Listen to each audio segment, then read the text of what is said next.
वासुदेव श्री कृष्ण गोविंद हरे मुरारे, हे नाथ नारायण वासुदेवा, हे नाथ नारायण वासुदेवा, हे नाथ नारायण वासुदेवा। बोलिए भक्तवत्सल भगवान की जय हो, वृंदावन बिहारी लाल की जय हो। श्रीमद्भागवत महापुराण की जय हो। सद्गुरुदेव भगवान की जय हो।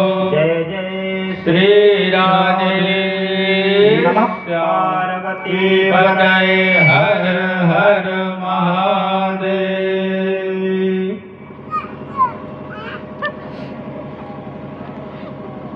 परम मंगलमय परात्पर परम अखिलेश्वर श्री पूर्ण ब्रह्म सच्चिदानंद घन अखंड मंडलाकार वांछा कल्पतरु निर्विकार सृष्टि रचयिता ब्रह्मांड रचयिता पालनकर्ता चराचर जगत के स्वामी भगवत वत्सल प्रभु श्री बालकृष्ण लाल की परम पवित्र वांग्मय प्रतिरूपा पवित्र कल्प वृक्ष रूपी श्रीमद्भागवत महापुराण सप्ताह ज्ञान यज्ञ में उपस्थित समस्त भद्रजन विद्वज्जन, आज श्रीमद्भागवत महापुराण कथा का द्वितीय दिवस का यह दिव्य भव्य समारोह आप लोगों के सामने समक्ष इस दिव्य वातावरण में धर्मस्थली में भगवत स्वरूप सप्ताह ज्ञान यज्ञ में विराजमान उपस्थित समस्त वैष्णवजन एवं श्रद्धामयी माताएं और श्रद्धालुजन आज माघ मास के परम पुनीत पावन पर्व पर इसके अवसर पर श्रीमद्भागवत महापुराण के माध्यम से गोविंद के गुणगणों की गंगा में उनके चरणानुरागी होने का जो सौभाग्य परम पुनीत पावन अवसर हम सब लोगों को प्राप्त हुआ है, उसका पूर्ण रूप से प्रत्यक्ष लाभ लेने के लिए अपने हृदय से पवित्र होकर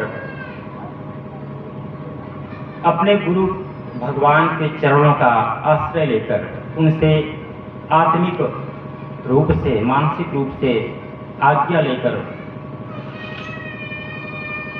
आज हम द्वितीय दिन की कथा में प्रवेश करेंगे। सभी लोग एकाग्र चित्त होकर भगवान के चरण कमलों का रसपान करेंगे। बीते हुए समय में कल प्रथम दिवस में आप सब लोगों ने भगवत महात्म्य की कथा श्रवण की। उसमें कौन से प्राणी किस रूप में कैसे श्रीमद्भागवत महापुराण का रस पान करके भगवत धाम के दिव्य लोक में निवास करने का सौभाग्य प्राप्त करते हैं, इस विषय में आप सब लोगों ने सुना। अब आगे कथा के प्रथम स्कंद में आप सब लोग प्रवेश करेंगे। बोलिए वृंदावन बिहारी लाल की जय हो। बोलिए जय श्री कृष्ण। जय श्री कृष्ण। जन्माद्यस्य यतोऽन्वयादितरतश्चार्थेष्वभिज्ञः स्वराट् तेने ब्रह्महृदाय आदिकवये मोहयन्ति यत्सूरयः तेजो वारिमृदां यथा विनिमयो यत्र त्रिसर्गो मृषा धाम्ना स्वेन सदा निरस्तकुहकं सत्यं परं धीमहि सत्यं परं धीमहि। श्री कृष्ण द्वैपायन वेद व्यास जी महाराज नारद जी की कृपा से श्रीमद् भागवत महापुराण की रचना संपन्न करते हैं। जब कथा संपन्न होती है, रचित हो जाती है, तो श्री हरि नारायण प्रभु को दिखाते हैं। प्रभु पूछते हैं कि इस ग्रंथ का आपने नाम क्या रखा है? बहुत सरल ग्रंथ की रचना की आपने, इससे निश्चय ही पृथ्वी वासियों का, मृत्युलोक वासियों का, प्राणियों का भला होगा। इस सुंदर ग्रंथ का आपने नाम क्या रखा है? व्यास जी के मुख से स्वतः निकलता है कि इसका नाम भागवत रखा गया। इसका अर्थ है भगवता प्रोक्तम भागवतम, भगवान का कहा हुआ हर शब्द भागवत कहलाता है, जिसके स्वयं नारायण ही वक्ता प्रवक्ता हैं। उन्हीं के द्वारा साक्षात रूप से प्राणियों को सुलभ हुई, इसलिए इसका नाम भागवत रखा गया।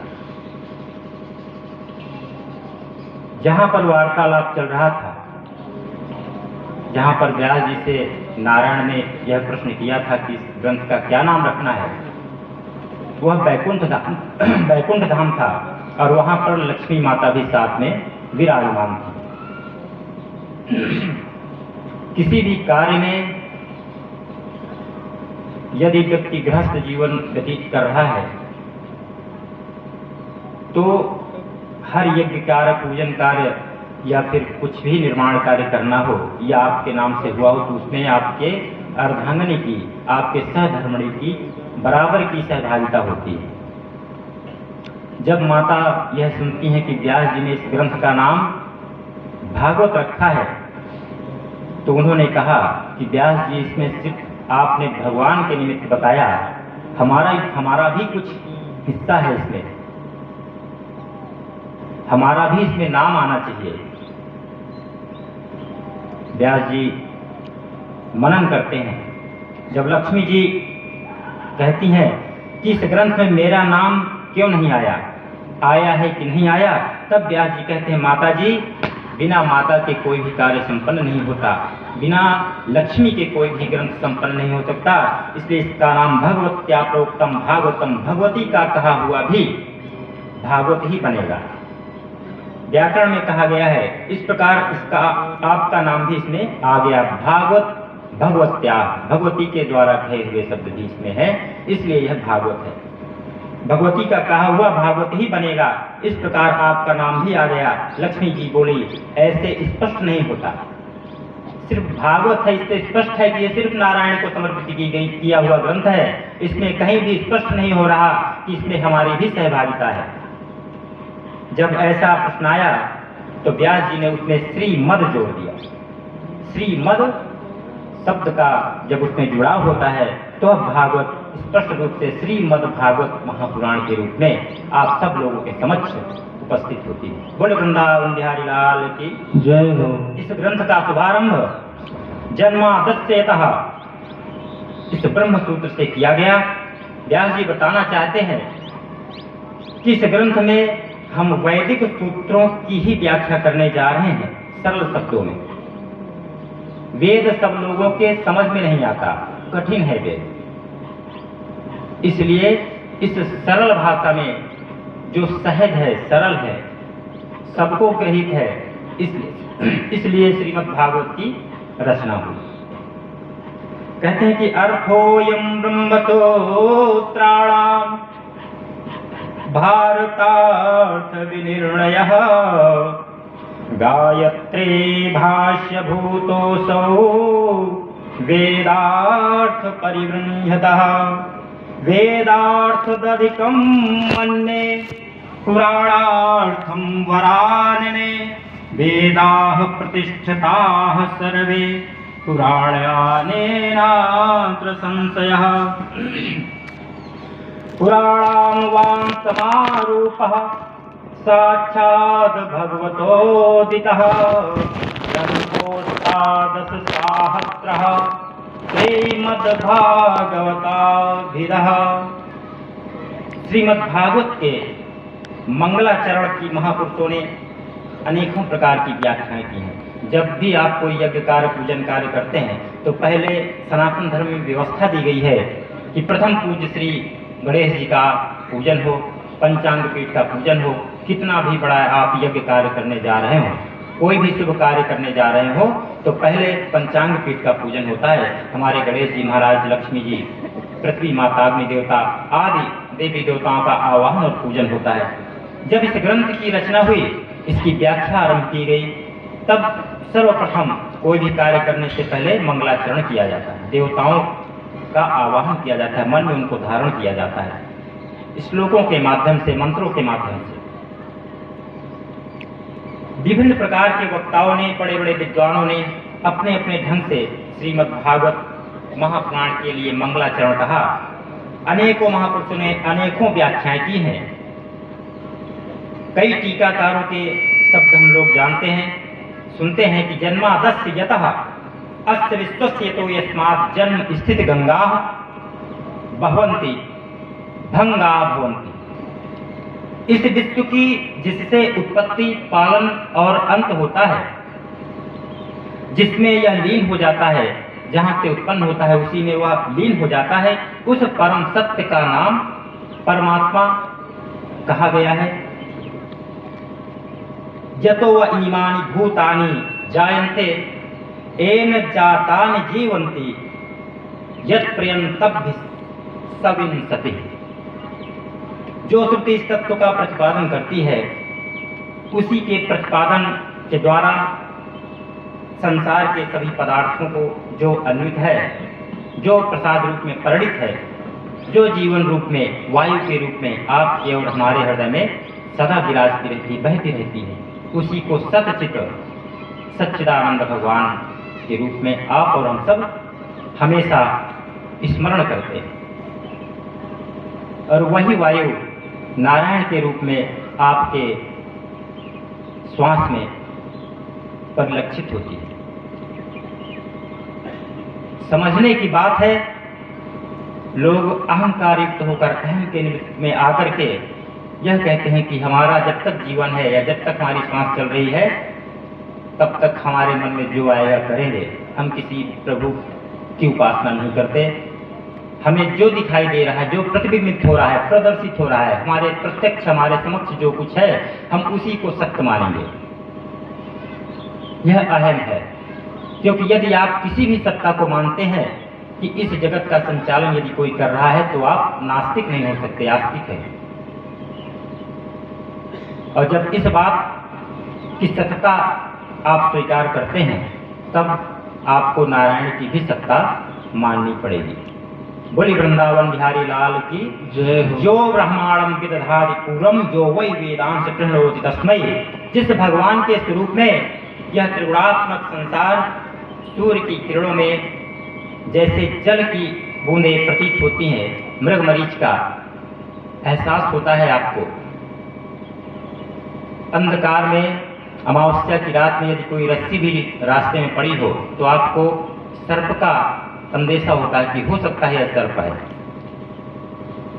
उसी प्रकार जब आप रेगिस्तान में पहुंचते हैं, दूर तक रेगिस्तान दिखाई देता है, बालू ही दिखाई देती है, या आप हाईवे में, मेन रोड में ही निकल जाएं, गर्मी का समय हो, चिलचिलाती धूप हो, पर आपको कुछ दूर ऐसा लगेगा कि पानी भरा हुआ है या बारिश हो रही है।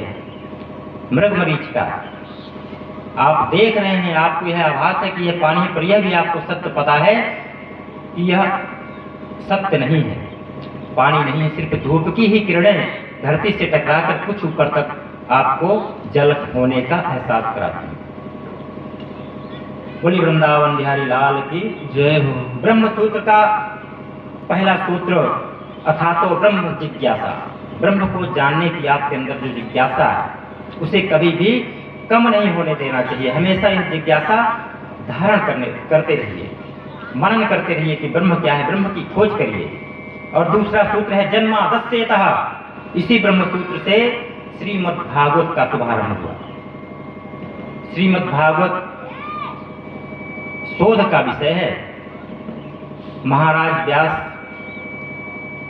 चारों वेदों की रचना करने के बाद 17 पुराण 18 पुराणों की उपनिषदों की रचना करते हैं, उसके बाद भी संतुष्टि नहीं होती, निरंतर ब्रह्म की खोज करते रहते हैं, तब श्रीमद् भागवत महापुराण जैसे ग्रंथ का आविष्कार होता है।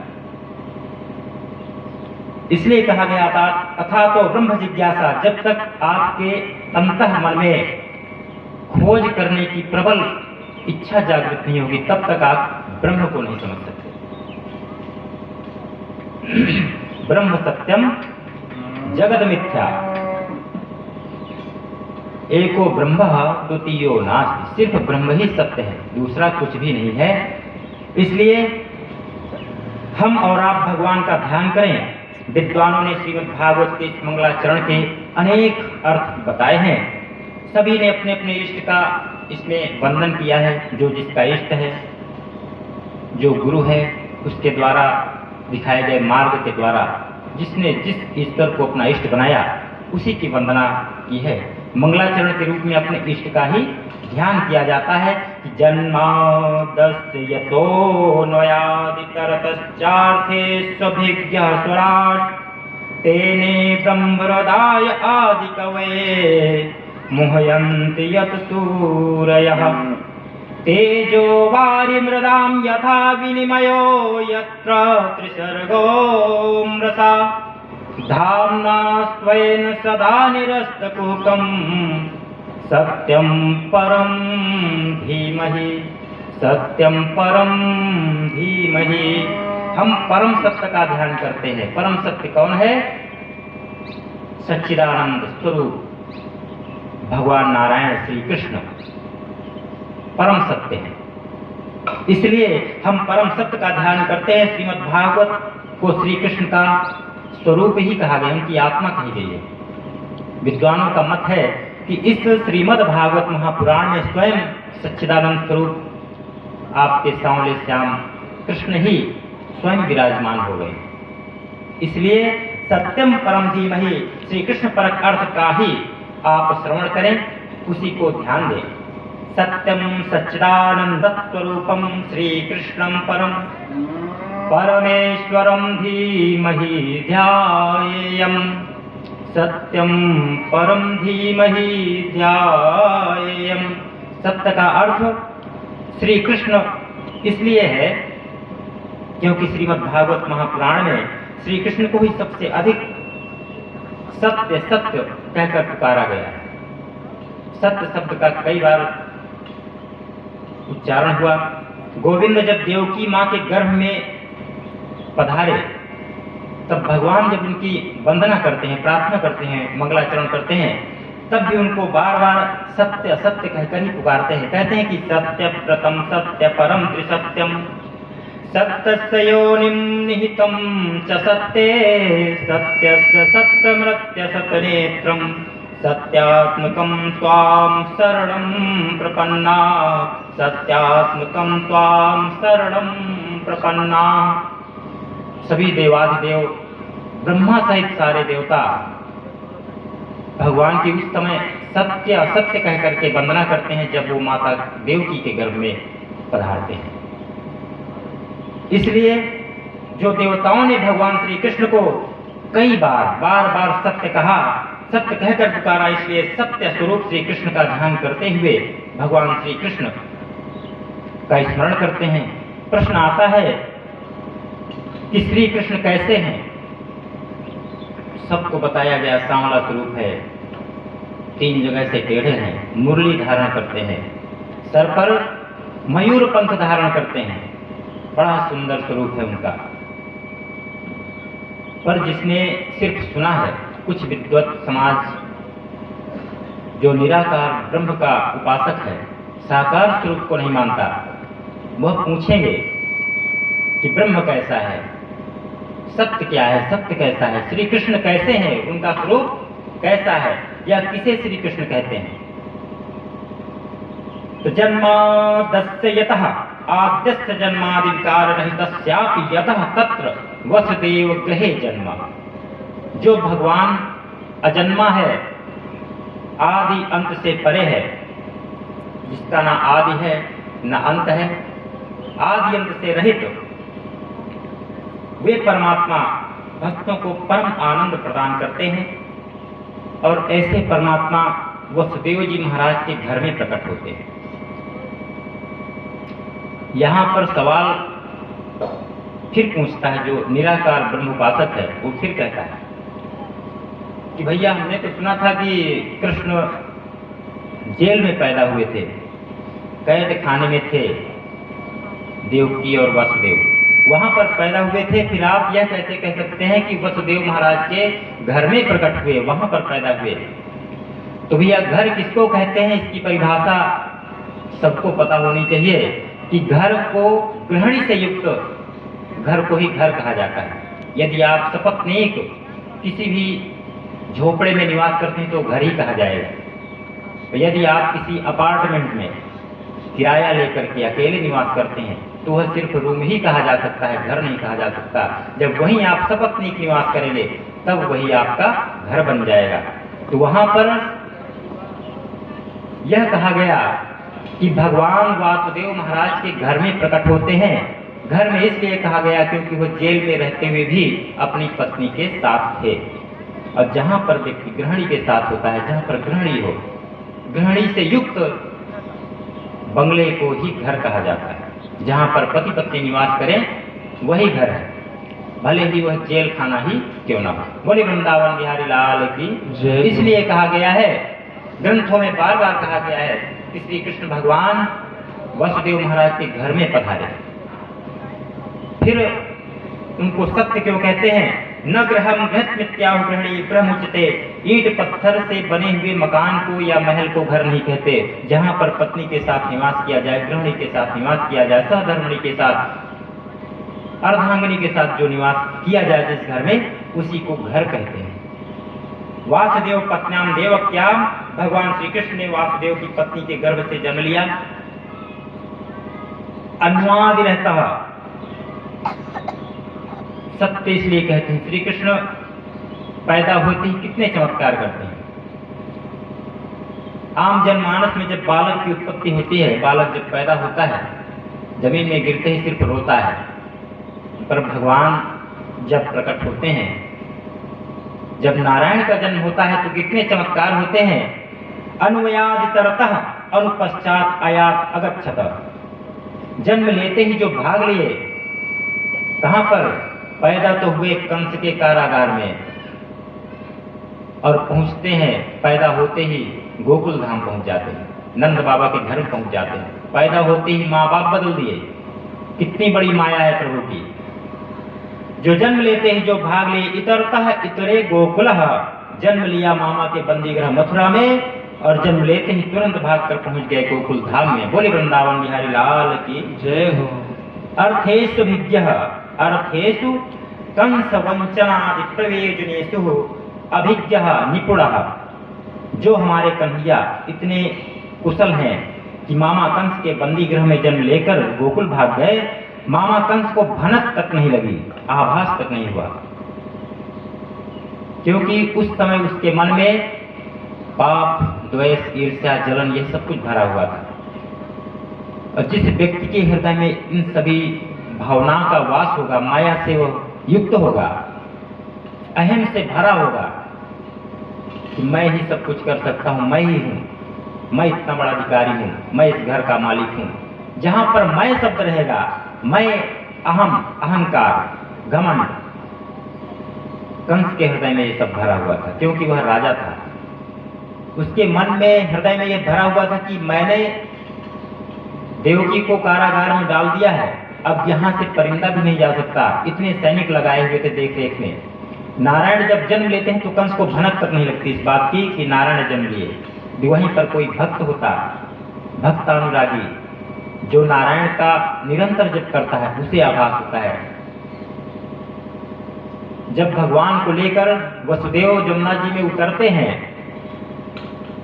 तो भक्त अनुरागी जो भगवान के चरण कमलों को स्पर्श करना चाहती माँ यमुना, जो हमेशा उनका निरंतर ध्यान करती हैं, उनको तुरंत आभास होता है कि नारायण मेरे पास आए हुए हैं, उनके चरण छूने के लिए उतावली होती है। और जिसके मन में भगवान का वास ही नहीं, उसको कैसे भनक लगे। यह है भगवान की माया कि जो जिस रास्ते पे जा रहा है उसको जाने दो, डिस्टर्ब नहीं करना। यदि व्यक्ति स्वयं आए, प्रश्न करे, तब उसका उत्तर देना चाहिए। महान विद्वान श्री चाणक्य जी ने कहा है कि जब बिना पूछे सलाह दी जाती है तो उस सलाह का कोई औचित्य नहीं होता। आपसे जब कोई प्रश्न करे तब आप उस प्रश्न का उत्तर दें, तब तो उसका औचित्य है। पर यदि आप बिना किसी भावना के, सामने वाला आपसे कुछ भी पूछना नहीं चाहता, बात नहीं करना चाहता, पर आप अपने विशिष्टता के तौर पर कि हम विशिष्ट हैं, विशेष हैं, वरिष्ठ हैं, ज्ञानी हैं, हमारी बात सब सुनेंगे, यह सोचकर यदि आपने बिना पूछे ही सलाह दे डाली तो आपकी उस सलाह की कोई कीमत नहीं होगी। और ऐसे सलाह देने वाले की विशेषता घटती है, उसका औचित्य कम होता है। इसलिए प्रत्येक प्राणी का यह कर्तव्य है कि वह अपने विशेषता को बचाकर रखे। जिस चीज की आवश्यकता सामने वाले को हो, और यदि वह आगे बढ़कर स्वीकार करे बिना मांगे, तो भगवान श्री कृष्ण ने अपनी मुंह बोली बहन द्रौपदी का भी साथ नहीं दिया। इतने संकट में थी वो, चीरहरण हो रहा था सभा मंडप में, पूरी सभा भरी हुई है, पितामह जैसे द्रोणाचार्य, कुलगुरु सब लोग बैठे हुए हैं, पांचों पति, जिसके 5 पति हों, एक से बढ़ के एक धुरंधर, उनके सामने उनकी पत्नी का चीरहरण हो रहा है।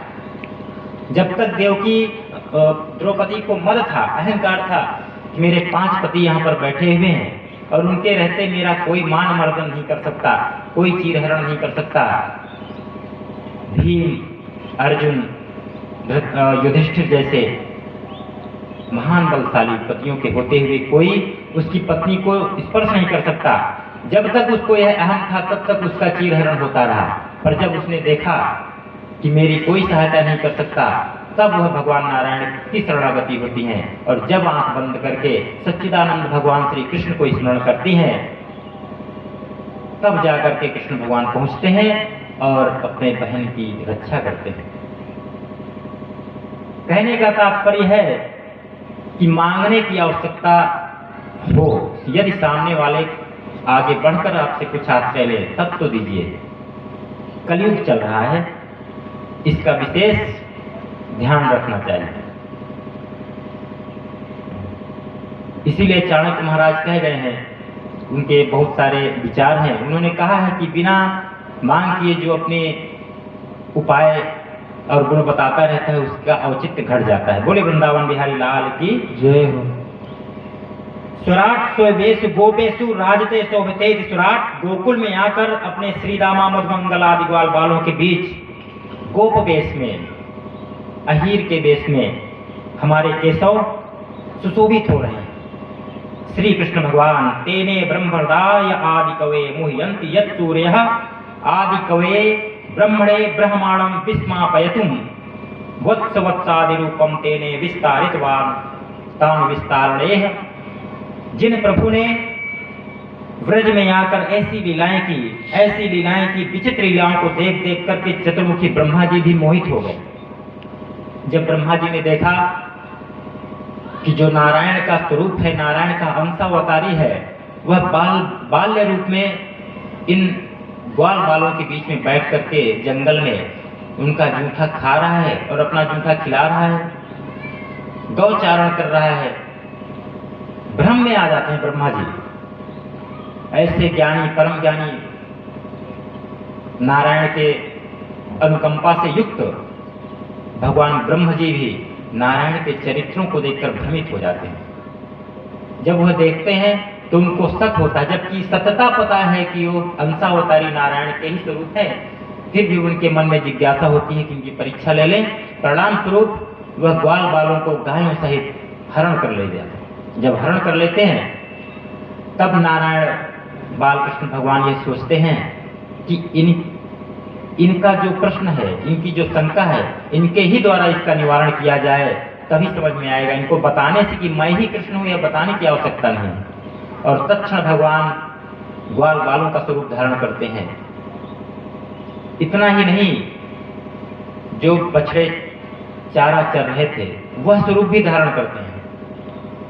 उसके अलावा नारायण ही वस्त्र बनते हैं और नारायण ही लाठी डंडे भी बन जाते हैं, घास भी बन जाते हैं, सारा स्वरूप धारण करते हैं।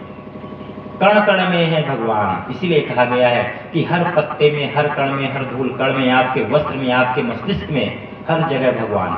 भगवान ने यह सिद्ध किया। जब ब्रह्मा जी देखते हैं कि यावत् वत्सपार कल्पः यावत्यष्टि विषाण वेणुदल सिद्ध्या विद्भिः सांबरम यावत् शील गुणाभिराकृतव्यो यावत् विहारादिकम। सारा स्वरूप भगवान धारण करते हैं, वही वस्त्र बनते हैं। विष्णुमयम गिरो वंगदगतजः सर्वस्व रूपो बभौ। और बछड़े का रूप भी वही धारण करते हैं, लाठी डंडे का रूप भी वही धारण करते हैं, और सब कुछ बन करके गोकुल में वापस पहुंचते हैं। ऐसे वर्षों तक यह प्रक्रिया चलती है। जब ब्रह्मा जी देखते हैं कि ऐसे जो छलिया का रूप धारण किया था, देखते हैं कि क्या वह ब्रह्म ही है, परम सत्य श्री कृष्ण ही है। जब आकर देखते हैं तो जो उन्होंने हरण किया था सब कुछ उनको वैसा ही मिलता है। आश्चर्यचकित होते हैं ब्रह्मा जी। फिर वापस जाते हैं ब्रह्मलोक और देखते हैं कि तोजो तेजो वायुर्दाम यथा विनिमय हो। ऐसे सत्य रूप भगवान को देख करके अपनी गलती का एहसास होने पर आते हैं और दंडवत प्रणाम करते हैं। तब वासुदेव श्री कृष्ण उनको मनोवांछित फल प्रदान करते हैं और कहते हैं कि मैं ही तुम में हूँ और तू मुझ में है, मेरे द्वारा तुम हो, तुम्हारे द्वारा मैं नहीं हूँ, इसलिए इसमें शक नहीं करना चाहिए। सत्यम परम धीमहि, मैं ही परम सत्य हूँ, सच्चिदानंद रूप हूँ। ऐसा जब करते हैं तो उन्हीं के चरण कमलों का अनुराग रखते हुए भगवान ब्रह्मदेव अपने स्थान पर पहुंचते हैं। विश्वरूप भगवान सब कुछ बनने में समर्थ है। ब्रह्मा जी का मोह भंग हुआ। ब्रह्मा जी का ही नहीं, मोह यंत्य यत् चोर्यः, भगवान के अग्रज, उनकी माया को देखकर भगवान के अग्रज जो संकर्षण श्री बलराम जी थे, उनको भी कई बार आश्चर्यचकित होता है। ऐसी ऐसी लीलाएं करते हैं भगवान बालकृष्ण के रूप में कि बलदाव भी मोहित हो जाते हैं कि ऐसी लीलाएं नारायण नहीं कर सकता। कच्ची मिट्टी खाते हैं, कुछ भी कर सकते हैं, जो स्वरूप धारण किया वैसा ही बन गए। कहा जाता है कि जैसा देश वैसा भेष, जिस भेष में आप रहिए वैसा ही भेष बनाइए। तेजो वायुर्दाम यथा विनिमय हो। कन्हैया जब बंसी की तान छेड़ते हैं तो उनकी मधुर तान जिसके कान में पड़ती है वो वहीं का वहीं स्थिर हो जाता है। जब वह बंसी बजाना आरंभ करते हैं तो समाधिस्थ योगी जो महायोगी है, उनकी बंसी की आवाज सुन करके वहां से उठ करके चले आते हैं उनकी बंसी सुनने के लिए। उनकी बंसी वैसे ही है, बंसी का स्वरूप वैसा ही है। इसी तरह आकर्षण संकर्षण बलपूर्वक खींचते हैं। जब बंसी वादन आरंभ होता है तो गोपियां अपने सारे काम छोड़ करके भगवान नारायण के सम्मुख पहुंच जाती हैं। समस्त गायें चरना बंद कर देती हैं, गो चरना बंद हो जाता है। बंसी की ध्वनि सुन करके यमुना ठहर जाते हैं और जो गोकुल में गोवर्धन जी महाराज हैं वह द्रवित होकर बहने लगते हैं। इतना ज्यादा परिवर्तन होता है उनकी बंसी की आवाज सुन करके। जो द्रवित धारा प्रवाह बहने वाली यमुना पाषाण युक्त हो जाती है, पत्थर की तरह स्थिर हो जाती है, स्तंभित हो जाती है बंसी की तान सुनने के लिए। और जो पाषाण है गोवर्धन, वह द्रवित होकर के यमुना की तरह सरल रूप में बहने लगता है। बंसी की इतनी सुमधुर वीणा आवाज सुन करके ऐसी ऐसी लीलाएं भगवान करते हैं कि पाषाणादेह द्रवत्वम यमुनायाः कठिनत्वम। पाषाण गोवर्धन सरल हो जाता है, द्रवित हो जाता है, द्रव रूप में दिखाई देता है, परिलक्षित होता है, पानी निकलने लगता है उसमें से। और यमुना जो तरल है वो कठिनत्वम पाषाण रूप धारण करती है। यमुना की धारा पाषाणवत हो गई और गोवर्धन पाषाण द्रवीभूत हो उठे। कन्हैया की बंसी का वैशिष्ट है कि कृष्ण लीला त्रिधा प्रोक्ता तत्त्वदेवेदा गोकुले मथुरायाम च द्वारावत्याम तथा क्रमा। भगवान के 3 धाम हैं। यत्र त्रिसर्गो मृषा, यत्र श्री कृष्ण चरित्रे त्रिसर्गः अमृषा। पहला धाम है श्रीधाम वृंदावन, और दूसरा श्रीधाम मथुरा, और तीसरा है श्रीधाम द्वारिका। भगवान 3 ही जगह है, 3 धाम है भगवान के, और ये तीनों धामों का जो भी परिकर है वह भी नित्य है, हमेशा से है,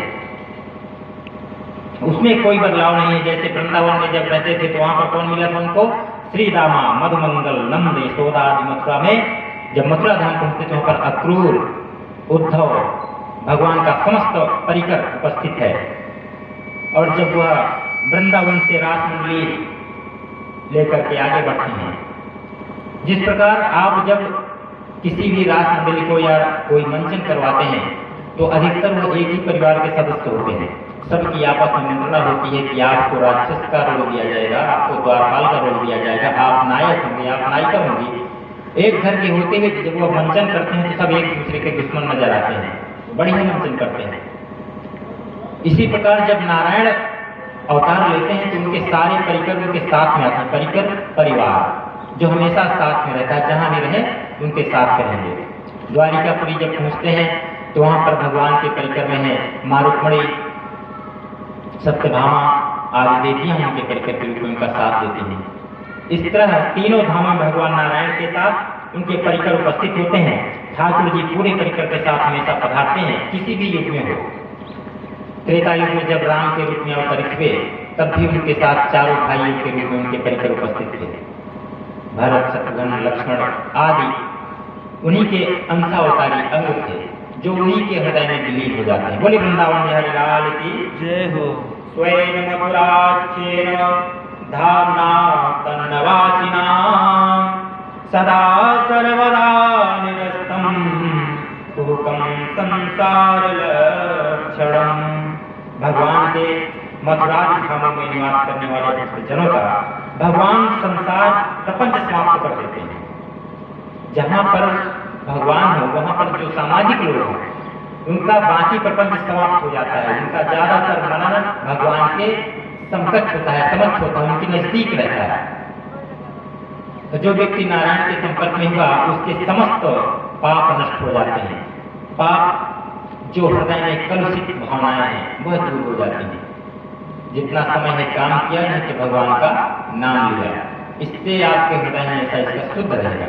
तो जो भी विशिष्टता है आपके हृदय की वो जागृत रहेगी, बलवती रहेगी। सच्चिदानंद घन परमेश्वर श्री कृष्णचंद्र जी का हम सब मिलकर ध्यान करते हैं। धर्म प्रोजित कैतवोत्र परमो निर्मत्सराणां सता वेद्यं वास्तवमत्र वस्तु शिवदं तापत्रयोन्मूलनम् वेद्यं श्रीमद्भागवते महामुनिकृते किं वा परैरीश्वरः सद्यो हृदवरुध्यते प्रकृतिभिः शुश्रूषे तत्तत्क्षणात्। इस श्लोक में 3 बार अत्र शब्द आया हुआ है। प्रोजित कहता परमो धर्म हिन्दुक्यते निर्मत्सराणां सतां निर्गताः मत्सराः तेभ्यः चे निर्मत्सराः। इसमें व्यक्ति के हृदय की निर्मलता के विषय में बताया गया। कहते हैं कि यदि बाहर का मच्छर व्यक्ति को काटता है तो वो उसके कई उपाय कर लेता है। मच्छरदानी लगा करके मच्छर से बचा जा सकता है। कई प्रकार की धूप अगरबत्ती आ गई है जिसके द्वारा मच्छर को भगाया जा सकता है। पर मत्सरा निर्गता मत्सरा येभ्य ते निर्मत्सरा। मत्सरा मत्सर और मच्छर में सिर्फ वर्ग का अंतर है। मच्छर से आप अपनी सुरक्षा कर सकते हैं जो बाह्य मच्छर है बाहर से, और मत्सर जो आपके अंदर प्रविष्ट है अंदर ही जीवित रहता है उसको आप कैसे भगाएं। बाहर का मच्छर तो आपके स्वास्थ्य को नुकसान पहुंचाता है, पर जो आपके अंदर जो मत्सर है रूपी मच्छर विराजमान है वह आपके चरित्र को नष्ट करता है। शरीर यदि जर्जर भी हो जाए तो काम चल जाता है, पर चरित्र यदि जर्जर हो गया तो उसके दुष्परिणाम भोगने पड़ते हैं। इसलिए कहा गया है कि निर्मत्सराणां सतां निर्गताः मत्सराः तेभ्यः ते निर्मत्सराः। अंदर के मच्छर को मारिए। अंदर का मच्छर आप कितने प्रकार का होता है, किस प्रकार उस मच्छर को आप पहचान सकते हैं कि इसके अंदर यह मच्छर है। जिस व्यक्ति को कोई दुख होते हुए भी दुख ना नजर आए, ये समझिए कि उसके अंदर वह मच्छर नहीं है। पर यदि व्यक्ति के पास अपना दुख है, पहले से दुखी है, घर नहीं है, खाने को नहीं है, यह सब कुछ ठीक है, अपने घर की लाइट चली गई, पर पड़ोसी के घर में जब देखते हैं कि वहाँ लाइट है, तो इस बात का कष्ट नहीं है कि हमारे घर में लाइट नहीं है, कष्ट इस बात का है कि इसके घर में लाइट कैसे जल रही है, इसके घर में रोशनी कैसे हो रही है। इस बात से दुखी होता है व्यक्ति, वह मच्छर है। कंचन तजना सहज है, सहज त्रिया का नेह, मान बढ़ाई ईर्ष्या, दुर्बल तजनाई। कहा गया है कि कंचन तजना सहज, हीरा मोती जवाहर बड़े बड़े बंगले एक बार मन में आ जाए व्यक्ति के तो त्याग सकता है। सुंदर स्त्री पत्नी, अच्छा परिवार, बच्चे, एक बार दृढ़ संकल्प व्यक्ति ले ले तो उसको भी छोड़ा जा सकता है, त्याग सकता है। परंतु मान बढ़ाई ईर्ष्या और दुर्लभ तजनाई, जो आपके मन में हमेशा जिज्ञासा रहती है कि मेरा मान हो, सम्मान हो, या फिर मैं जिस पद पर हूँ मेरे समकक्ष जो बैठा हुआ है, जो मेरे बराबर का है, इसका ज्यादा सम्मान हो रहा है। दो जब क्लर्क आपस में बैठते हैं, जब एक क्लर्क देखता है कि इसकी इनकम ज्यादा हो रही है, हमारी इनकम कम हो रही है, इस बात से चिढ़ती है कि दोनों का पद तो बराबर है, पर इसके पास ज्यादा आय हो रही है, मेरे पास आय कम हो रही है। इस बात से दुखी होता है। बड़ा बड़ा महंत, बड़े बड़े महंत पद पर भी पहुंचने के बाद हमेशा यह सोचता है कि महामंडलेश्वर कब बने, कब हम सचिव पद को प्राप्त करें, कब ये जितना बड़ा अखाड़ा हमारे अंदर में आ जाए, सारे अखाड़े का मुखिया हम बन जाएं। जो संत स्वरूप है, संतत्व धारण किए हुए, जो हमारे और आपकी श्रद्धा के विषय हैं, ऐसे लोग भी इन सब वस्तुओं का त्याग नहीं कर सकते हैं। घर परिवार त्याग करके संत बन गए, महंत बन गए, पर उनके मन से ईर्ष्या नहीं गई, जलन नहीं गई।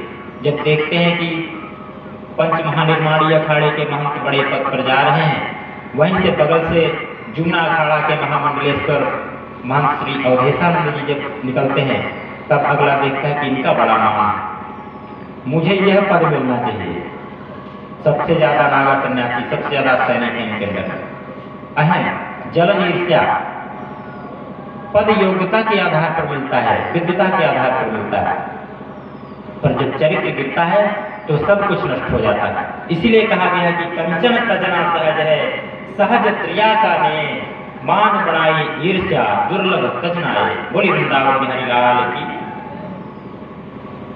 निर्मत शरणाम परोत्कर्षा सहनम मत्सरः तद्हितानाम सताम भूतानुकंपिनाम। कहते हैं कि भागवत सुनने का पात्र कौन है? श्रीमद् भागवत कथा किसको सुनना चाहिए? तो जो निर्मत्सर हो, जिसके हृदय में यह भावनाएं न हो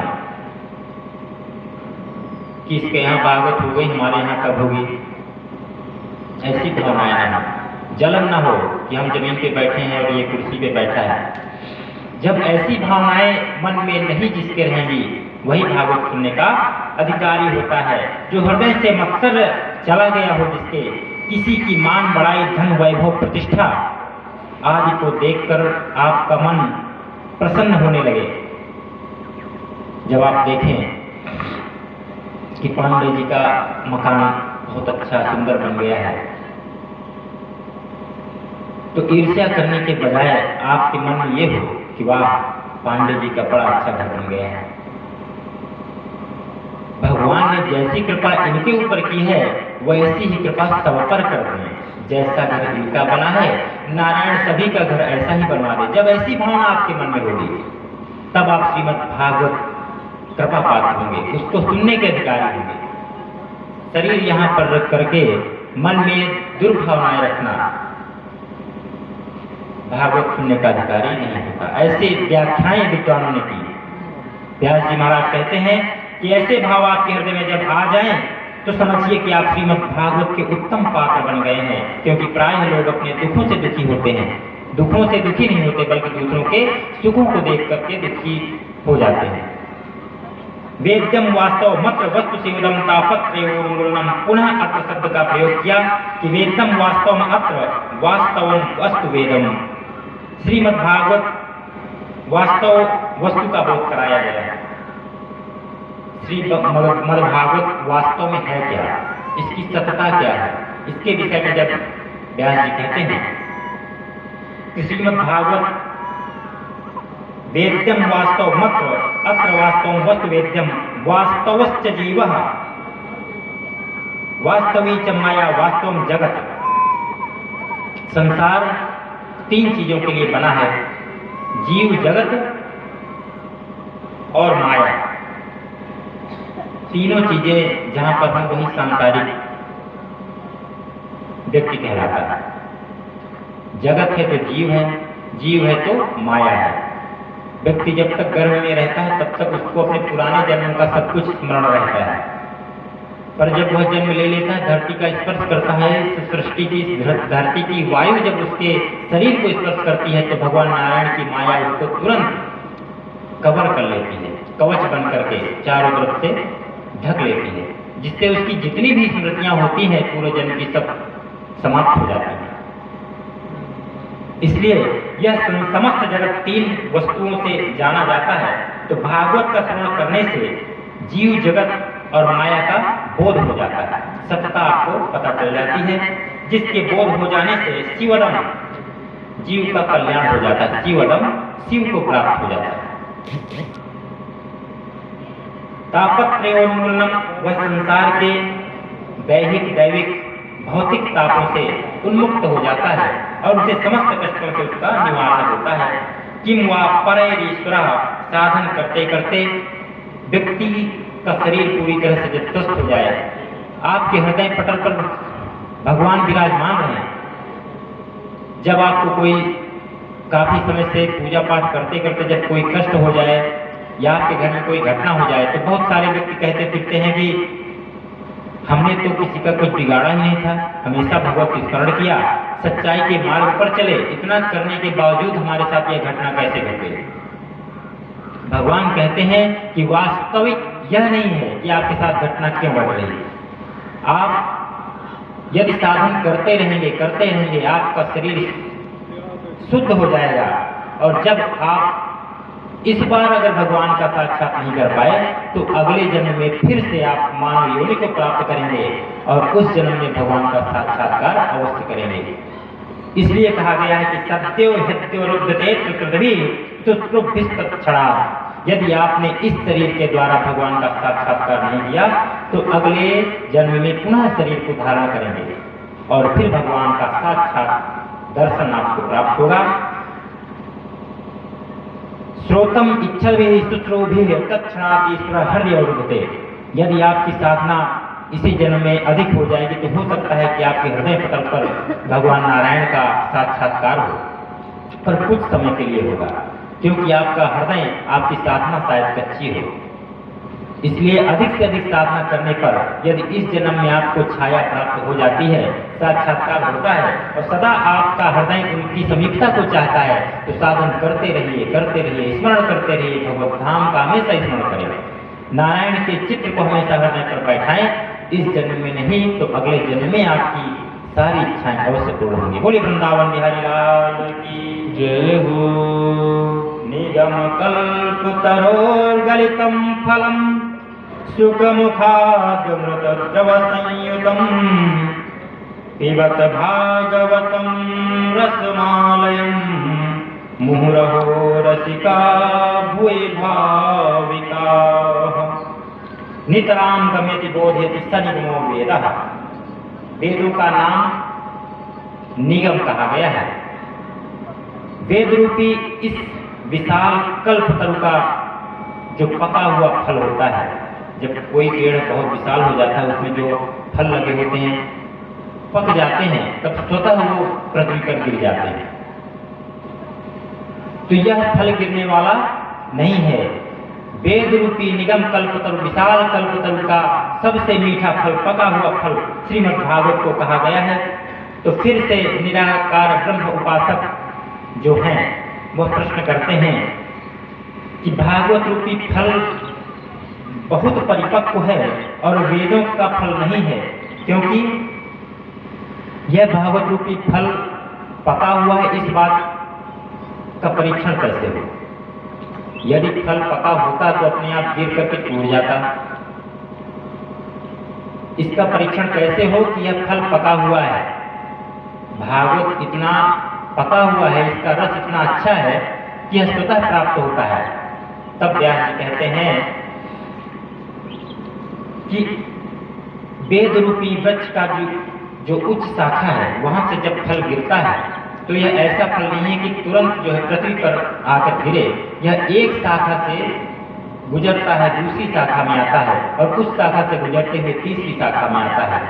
श्रीमद् भागवत पहले श्री नारायण भगवान के द्वारा ब्रह्मा जी को प्रदान की गई चतुर्थ श्लोकी भागवत के रूप में, और श्री ब्रह्मा जी के द्वारा नारद जी को वही भागवत प्रदान की गई। श्री नारद जी के द्वारा परम प्रिय नारायण कृपा पात्र श्रीमद् व्यास जी महाराज को प्रदान की गई, और व्यास जी ने यथा योग्य अपने पुत्र विरक्त जीवन परम संत श्री सुखदेव जी महाराज को श्रीमद् भागवत महापुराण का रसपान कराया। शिष्य पर शिष्य क्रमशः श्रीमद् भागवत महापुराण का अवतरण हुआ। ऐसा नहीं कि नारायण ने वहां से फेंक दिया और सब लोगों को प्राप्त हो गया। पका हुआ फल है पर हाथों के द्वारा आप और हम पर तक पहुंचाया गया, और इतना रसयुक्त है कि जिस संत के हाथ में पहुंचा उसने कुछ न कुछ जोड़ ही दिया, इसलिए बहुत ही मीठी हो गई। इसलिए कहा गया है कि यह श्रीमद् भागवत रस पान करने योग्य है। फिर से एक भक्त पूछते हैं कि जो फल होता है वह पिया नहीं जाता, पान किया नहीं जाता, उसे खाया जाता है।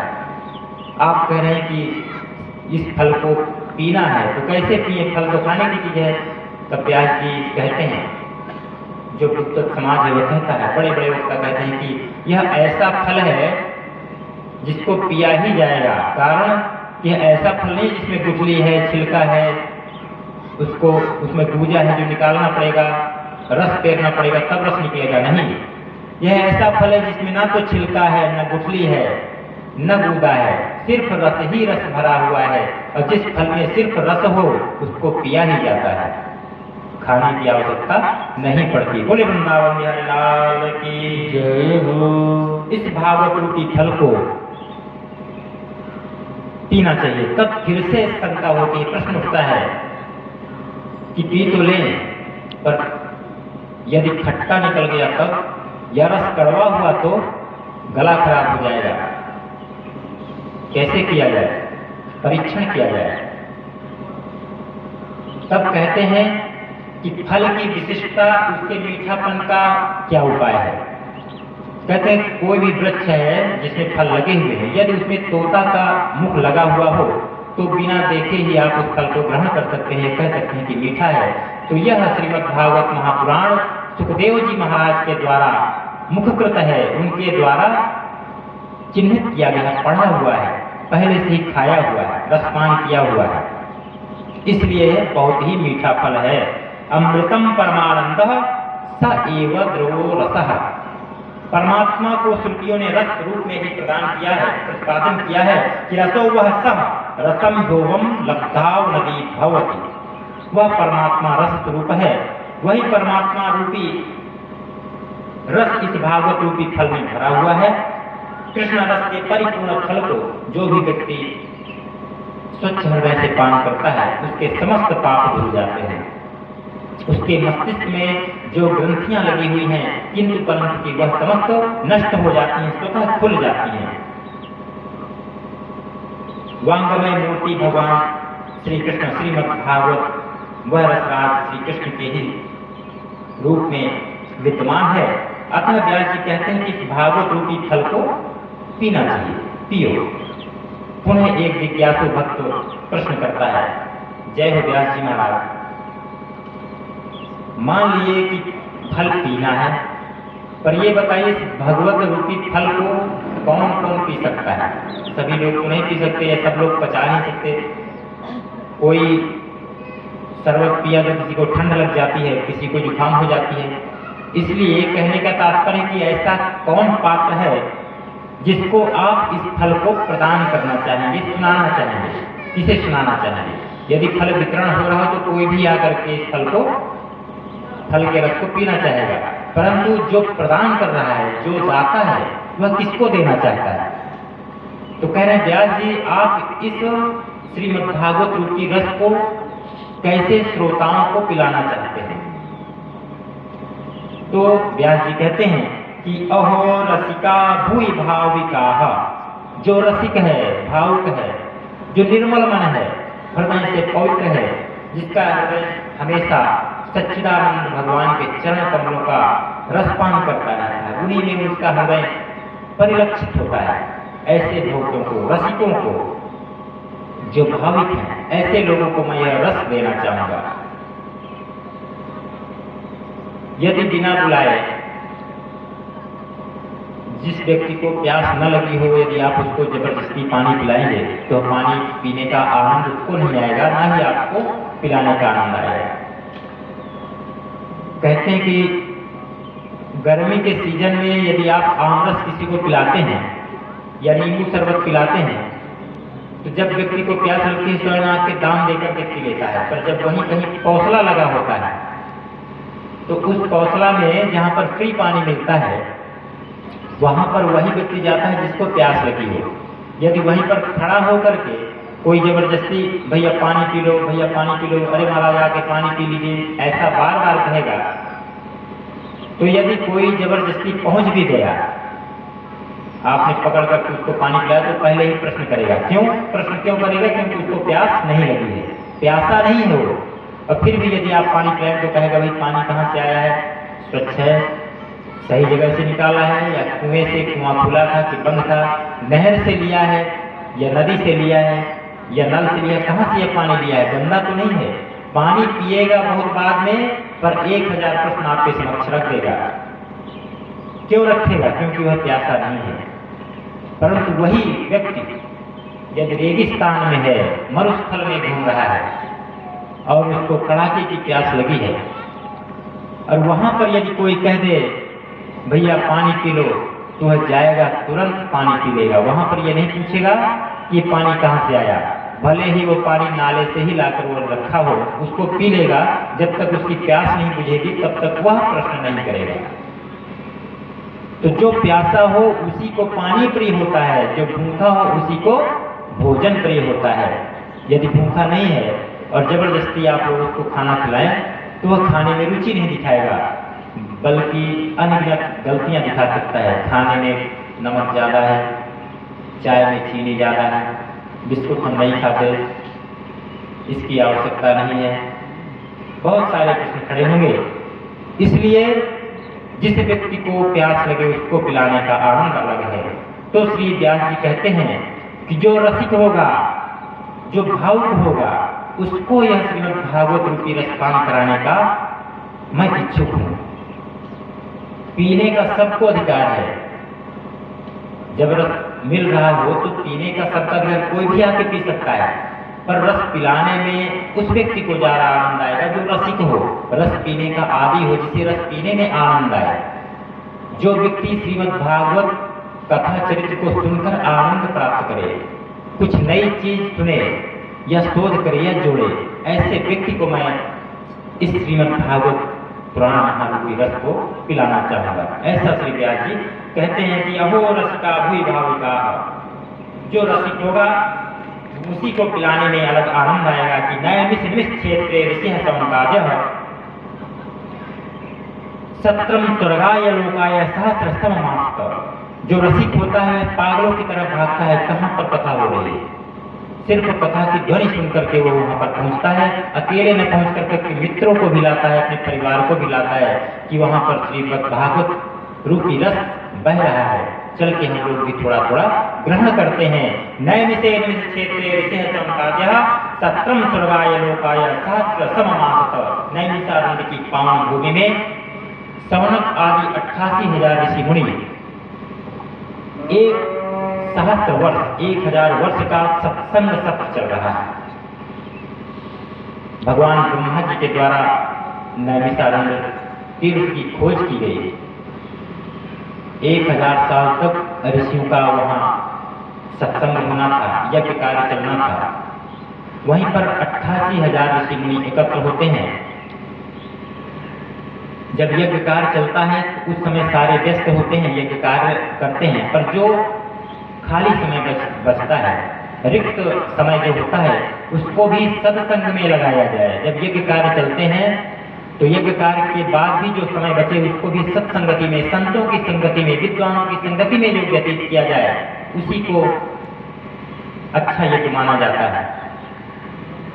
तो जो 1000 वर्षों तक नैमिषारण्य क्षेत्र में यज्ञ कार्य चल रहा है, वहां पर 88,000 ऋषि मुनि सनकादिक ऋषि एकत्र हैं। वहां पर सूत्र जी महाराज पहुंचते हैं। उन सूत्र जी के द्वारा सत्संगति चल रही है, शास्त्रों का आदान प्रदान किया जा रहा है। सूत्र जी महाराज सारे पुराणों का व्याख्यान वहां करते हैं, सारे वेदों का व्याख्यान करते हैं, वहां पर वक्तव्य देते हैं ऋषियों को। बड़ा आनंद आ रहा है सभी ऋषियों को। चक्रतीर्थ में भगवान की कथा की सबसे पावन भूमि माना गया है कि मन का निग्रह करना इतना सरल नहीं। भगवान के चरित्र इतने मधुर हैं कि हठात जीव के मन को बड़ी सरलता से खींच लेते हैं। इसलिए हमारे कन्हैया 3 जगह से टेढ़े बताए गए। बोले वृंदावन बिहारी लाल की जय हो। कहते हैं कि जो मल्लाह होता है वो जब मछली पकड़ता है तो मछली पकड़ने के लिए एक कांटा लगाता है, उस कांटा को बंसी कहा जाता है। वह उस कांटे में कुछ अनाज या कुछ लगा करके जब वो सरोवर में फेंकता है तो मछली आसानी से उसे फंस कर निकल आती है। फिर कितना भी छूटने का प्रयास करे, छूट नहीं सकती और वह आसानी से मछली पकड़ लेता है। इसी तरह हमारे श्याम मुरली मनोहर भी कांटे का इस्तेमाल करते हैं। उनकी कांटा क्या है? बंसी रूपी कांटे का इस्तेमाल करते हैं। और चूंकि मल्लाह का जो कांटा होता है वह भी टेढ़ा होता है एक जगह से और मछली को आसानी से पकड़ लेता है, तो इसलिए हमारे मुरली मनोहर 3 जगह से टेढ़े हैं कि समस्त सज्जनों को अपने कांटे रूपी बंसी के माध्यम से आकर्षित करे, खींच कर अपने पास में आए। जब वह बंसी वादन आरंभ करते हैं, समस्त गोपियां, ग्वाल बाल, जितने ऋषि मुनि हैं, सब जबरदस्त खींचकर आकर्षण बलपूर्वक खींचे हुए उनके सम्मुख प्रकट होते हैं और उनकी बंसी की ताल सुनते हैं। बोले वृंदावन बिहारी लाल की जय हो। 1000 वर्ष का सत्र नैमिषारण्य की पावन भूमि में भगवत चर्चा करते हुए सूत जी महाराज सौनक जी के संवाद के माध्यम से चल रहा है। आज सौनक जी ने 6 प्रश्न सूत जी महाराज से किए और उन प्रश्नों के उत्तर संपूर्ण भागवत का श्रवण कराया सूत जी महाराज ने। 6 प्रश्न पूछे सौनक ऋषि और सूत जी महाराज ने उन 6 प्रश्नों में समस्त भागवत पुराण की कथा कह दी। पुंसा में कांतः श्रेयस्तना संसित बुरहति। पहला प्रश्न सूत जी से करते हैं सौनक जी कि प्राणी मात्र का कल्याण कैसे हो। द्वितीय प्रश्न में कहते हैं कि शास्त्र तो बहुत है प्रभु, लेकिन मनुष्य के पास समय बहुत कम है, इसलिए समस्त शास्त्रों का सार क्या है।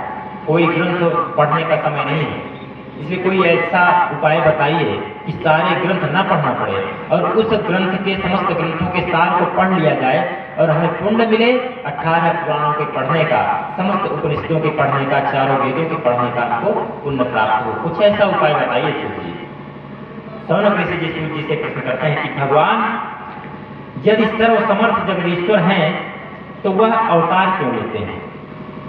यदि उनकी छाया मात्र से समस्त संकट नष्ट हो जाते हैं तो उनको अवतार लेने की या शत्रुओं का संहार करने की क्या आवश्यकता है?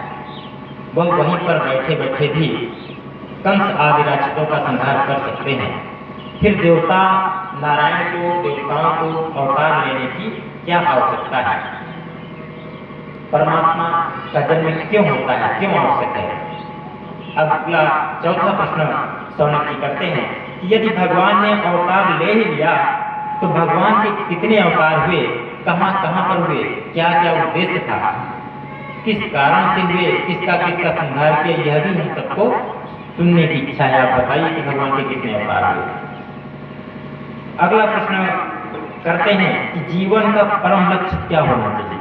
जो जीव जगत में जन्म लेता है, जन्म लेकर जन्म लिया, खाया पिया, जवान हुआ, शादी ब्याह किया, उसके बाद ऐसे ही परम धाम को निकल गया। जब जीव पैदा होता है तो हर व्यक्ति का, हर जीव का एक लक्ष्य होता है। तो हर जीव का परम लक्ष्य क्या है? जो भी जीव आता है उस जीव का परम लक्ष्य क्या है? और अगला छठवां प्रश्न करते हैं कि भगवान धर्म की स्थापना के लिए आते हैं, पर जब भगवान लीला संपन्न करके चले जाते हैं तो धर्म को किसके आश्रय में छोड़ जाते हैं? फिर धर्म का संरक्षण कौन करता है? धर्म किसके आश्रय होता है?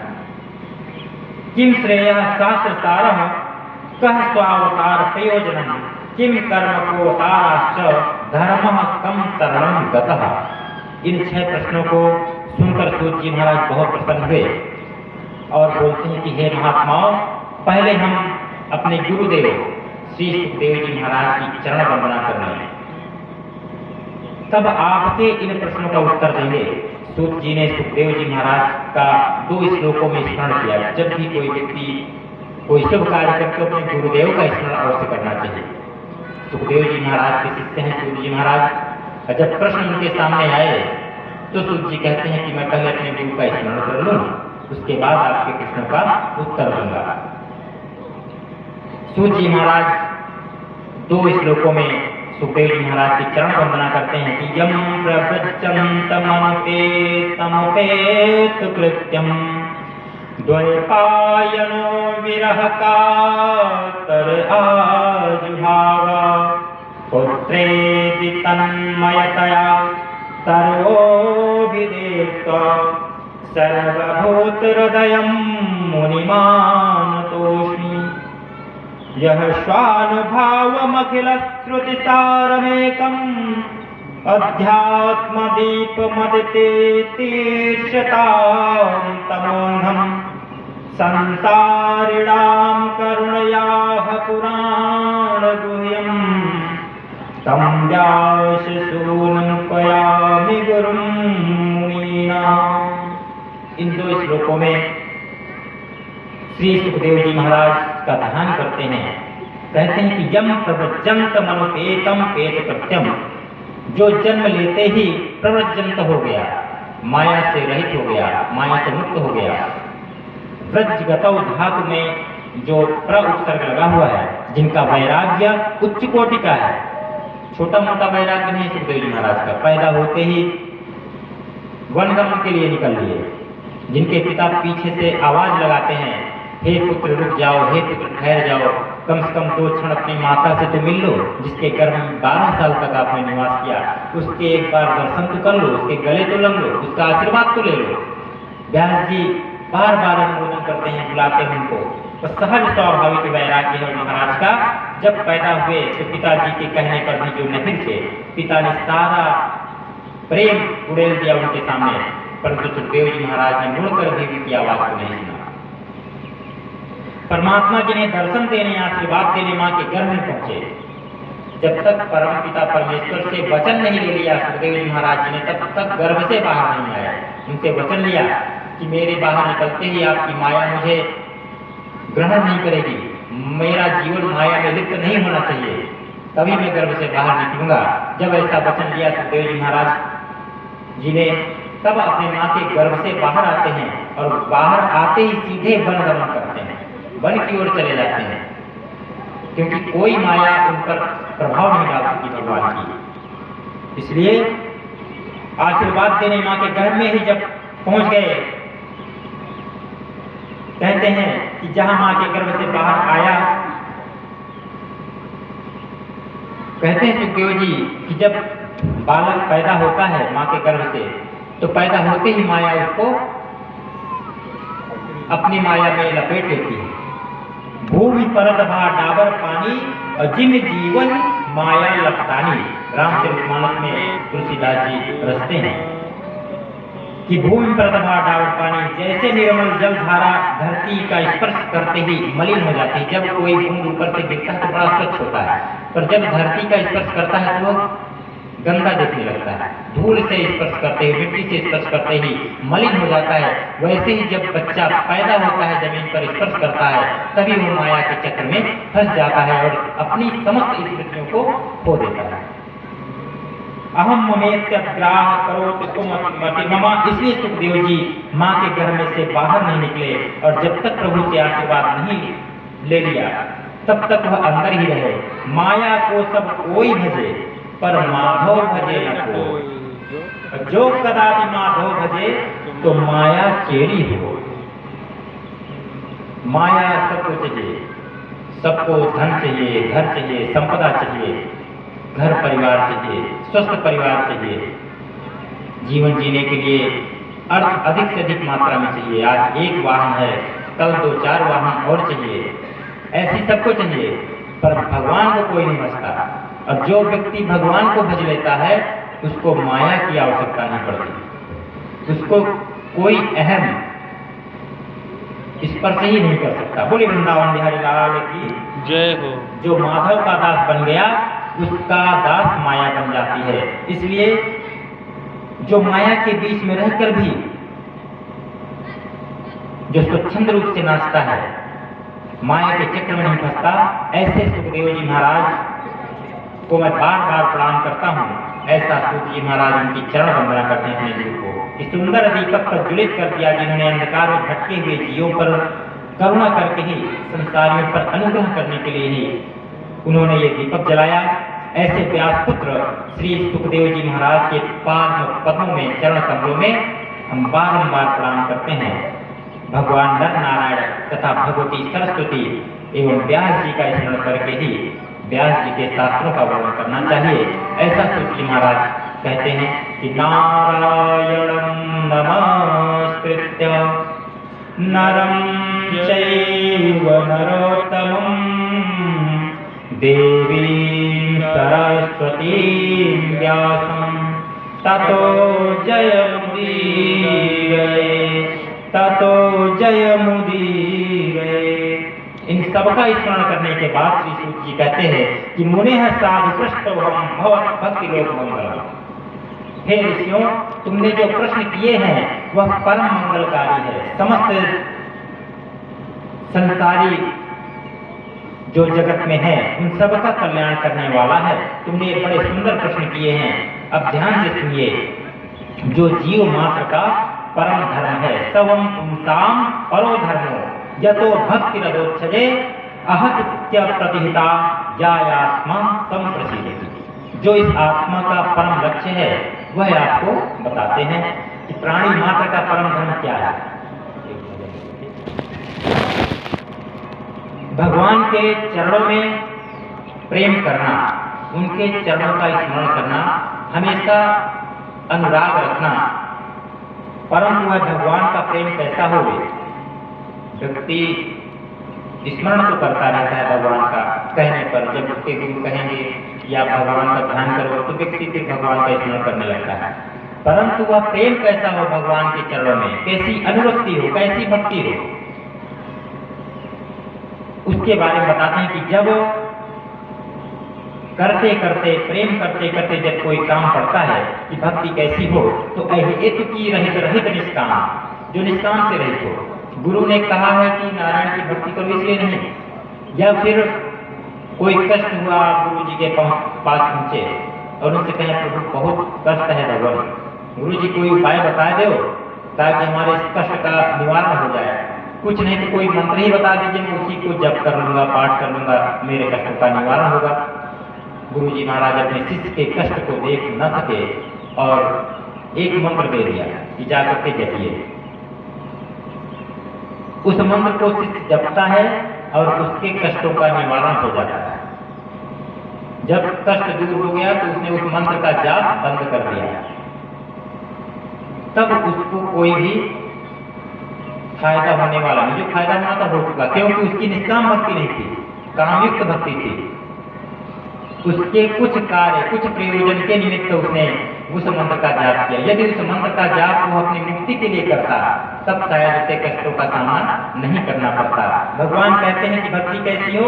निष्काम भक्ति, अहेतु की अर्थता। ये भक्ति के दो विशेषण हैं कि भक्ति में कोई कामना नहीं होनी चाहिए, निष्काम भक्ति है, साथ साथ निष्कपट भी होनी चाहिए। आपके अंदर कोई कपट ना हो, निश्चल निर्मल बच्चे की तरह आपका हृदय जगे। हे भगवान, उसी में प्रभु निवास करते हैं। भगवान हमेशा उस व्यक्ति को याद आते हैं। भक्ति में कोई कामना नहीं होनी चाहिए। आपत्ति विपत्ति में ही भगवान याद आवे, ऐसा नहीं होना चाहिए। यदि आप हमेशा भगवान का स्मरण करते रहेंगे तो जो विपत्ति भी आएगी वह भी आपको ज्यादा क्षति नहीं पहुंचाएगी। और यदि आप उस क्षति को भी भगवान की कृपा मान लें तब तो फिर कभी कोई आपका अहित होना ही नहीं है।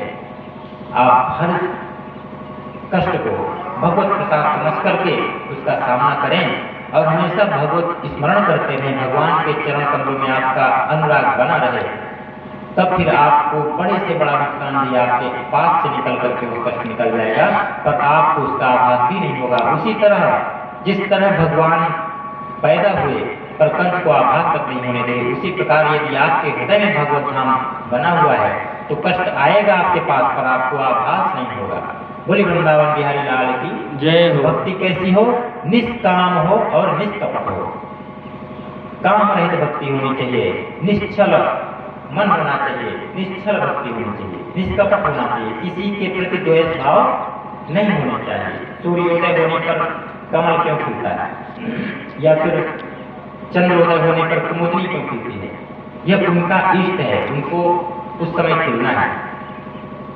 जो जिस समय का अनुराग रखता है, जिस व्यक्ति के आने पर आपका मन प्रसन्न हो, उस व्यक्ति की समीपता आपको ज्यादा सुखमय प्रतीत होती है। इसी तरह सूर्योदय पर ही कमल या कमल जैसे कई पुष्प खुलते हैं, क्योंकि सूर्योदय के आने से उनको प्रसन्नता होती है और मुस्कुरा उठते हैं। उनका मुस्कुराना ही उनका खिलना कहलाता है। इसी तरह चांदनी रात जब होती है तो कुमुदनी भी मुस्कुरा देती है। बोले वृंदावन बिहारी लाल की जय हो।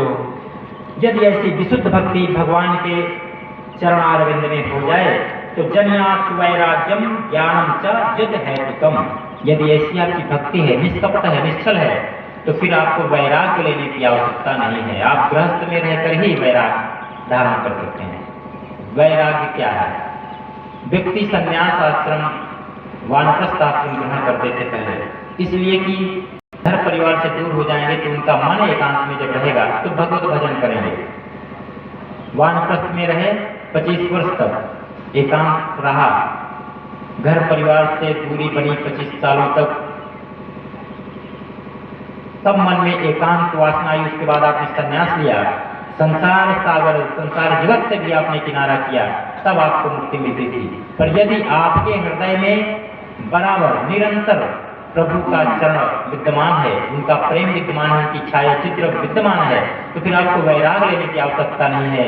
आप सतगृहस्थ होकर के भी वैरागी जीवन व्यतीत कर सकते हैं। जैसे त्रेता युग में भगवान श्री राम और द्वापर युग में भगवान श्री कृष्ण परम योगी, गृहस्थ जीवन व्यतीत करते हुए भी परम योगी हैं, हमेशा अपने इष्ट का स्मरण करते रहते हैं। उनको वैराग्य लेने की आवश्यकता नहीं है।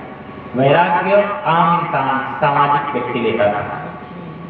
वह भी समाज में पैदा हुए, समाज के अंग बने, वैसे ही जीवन जिए जैसे आप और हम लोग पैदा होने के बाद जीते हैं, पर उनके लक्ष्य थे, मर्यादाएं थी। बोली वृंदावन बिहारी लाल की जय हो। सबका अपना अपना इष्ट होता है, प्रेम होता है सबसे। किसी को देवी दुर्गा पसंद है तो किसी को श्री मर्यादा पुरुषोत्तम राम जी पसंद है, तो किसी को छलिया श्री कृष्ण जी पसंद है। अपने अपना इष्ट है। किसी को मुरली मनोहर की बांसुरी बहुत प्रिय लगती है, उनका स्वरूप बहुत अच्छा लगता है, उनके भजन बहुत अच्छे लगते हैं। तो इसी तरह किसी को बोध भवन भोले भंडारी महाराज शंकर बहुत प्रिय हैं। इसलिए अपने इष्ट का हमेशा अनुमोदन करें। जिस प्रकार सूर्य निकलने पर कमल और चंद्र के निकलने पर कुमुदनी खिलती है, उसी प्रकार आपका जो इष्ट है आप उसका निरंतर स्मरण करें। सबका इष्ट एक हो ऐसा आवश्यक नहीं है, पर भक्ति सबकी एक होनी चाहिए, निष्कपट होनी चाहिए। भगवान को पाने का एक ही रास्ता है, सच्चिदानंद श्री हरि विष्णु नारायण कृष्ण के स्वच्छ स्वरूप का दर्शन करने का एक ही रास्ता है कि आप निष्कपट भक्ति करें। उसमें कोई मिलावट ना हो। दूध में पानी जितना, नमक में पानी जितना जो कहते हैं कितना चलता है, निष्कपट भक्ति में कुछ भी नहीं, प्योर भक्ति होनी चाहिए, शुद्ध भक्ति हो। आपको निरंतर जब ऐसी भक्ति होगी तो भगवत धाम प्राप्त होने में कोई कठिनाई नहीं होगी। बोले वृंदावन बिहारी लाल की जय हो। कृष्ण गृहीत मानसाह होते ही आप अपने भगवान के स्वरूप का ऐसा ज्ञान हुआ, जगत से ऐसा वैराग्य हुआ भगवान श्री सुखदेव जी महाराज को कि कुछ करना ही नहीं पड़ा और अपने आप ही मुंह से निकल गया। भजन गाएंगे आप जब आपके मन में भगवान हमेशा विद्यमान होंगे। मीरा जी हैं, बहुत बड़ी कृष्ण भक्त है, वो राजघराने की कुलवधू थी, पर जब उनका निष्कपट प्रेम ईश्वर के प्रति जागृत होता है, भगवान श्री कृष्ण के चरण में उनका अनुराग जागृत होता है, निष्कपट है, निश्चल भक्ति करती हैं, तब वह राजमहल में ही नृत्य करने लगती हैं, भगवान के भजन करते हुए नृत्य करती हैं, उनको लोक लाज नहीं रहती। सभा लगी हुई है, राजघराना है, कोई मुझे ऐसे नाचते हुए नृत्य करते हुए देखेगा तो क्या कहेगा। जब व्यक्ति के अंदर भक्ति निवास करती है तो वह बाह्य जगत पर अपना मन केंद्रित नहीं करता।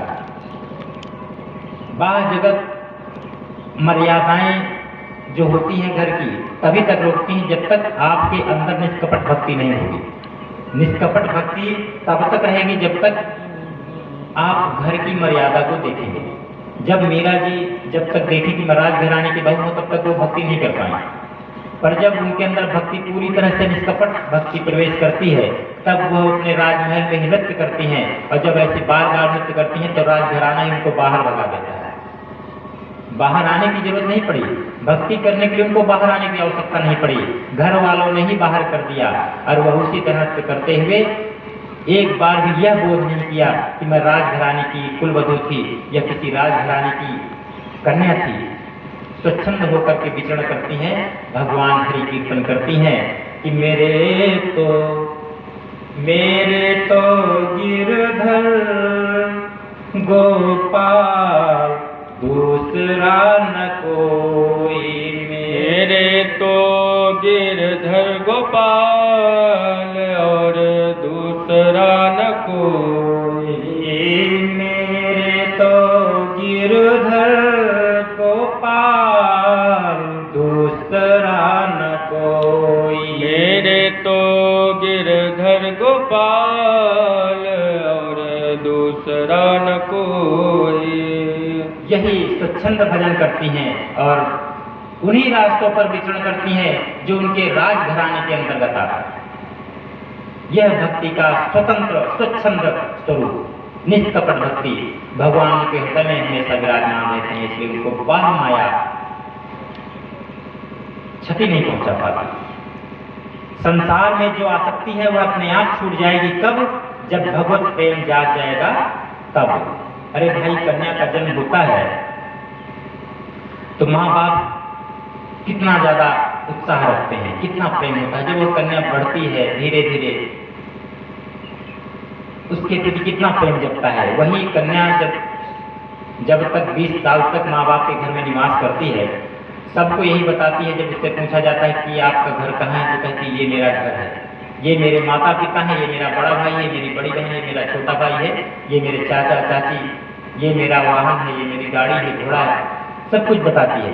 जब 20 साल बाद उसी कन्या का माता पिता कन्यादान कर देते हैं, ब्याह कर देते हैं, तब अनुराग 1-2 वर्ष तक बना रहता है। पर जब वो कन्या अपने ससुराल में ही रह जाती है, 2-4 साल बाद माता पिता जब उनको बुलाते हैं तब वही कन्या कहती है 2-4 दिन तो माँ बाप की सेवा कर लेगी, पर कहेगी नहीं मेरे बच्चे वहाँ पर अकेले हैं, मेरे सास ससुर वहाँ पर अकेले हैं, मेरे न रहने पर मेरी गृहस्थी बिगड़ जाएगी और 2-4 दिन व्यतीत करने के बाद अपने मायके अपने ससुराल वापस पहुँचती है। जब उससे पूछा जाता है कि अब आपका घर कहाँ है, तो कहती है यही मेरा बंगला है, यही मेरी गाड़ी है, ये मेरे देवर हैं, ये मेरे सास ससुर हैं, ये मेरा पुत्र है, ये मेरी पुत्री है, ये मेरा बहू है। परिचय बदल गया कन्या का। 20 साल तक जहाँ पर उसने जीवन व्यतीत किया जन्म लेने के बाद, उसको दूसरा घर भी नहीं कह सकती। कहती है मायका ये मेरे भाई का घर है, ये मेरे माता पिता का घर है। ऐसे उत्तर होते हैं इस कन्या के। सीधा सा